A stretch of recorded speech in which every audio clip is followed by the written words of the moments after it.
మా నిరసనను కేంద్ర ప్రభుత్వానికి ఒక వేదిక మీద నుంచి తెలియజెప్పి లేఖ రాస్తున్నామని చెప్పిన.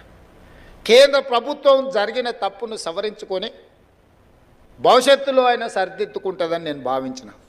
కానీ దురదృష్టవశాత్తు కేంద్రంలో మంత్రిగా ఉండే వ్యక్తులే మేము ఇవ్వం గద్దరన్నకు మేము ఎలాంటి గౌరవించము అని మాట్లాడితే నేను ఒక్క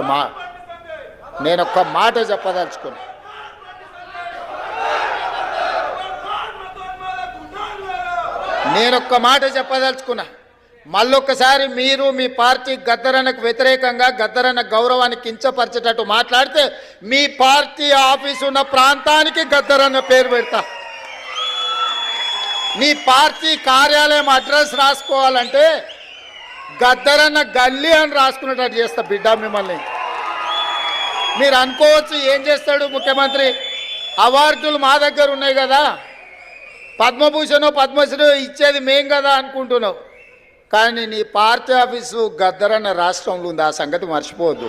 నీ పార్టీ ఆఫీసు ఉన్న ప్రాంతానికి ఆ కాలనీకే గద్దరన్న పేరు పెడితే అప్పుడు ఎవరు పేరు రాసుకుంటావు?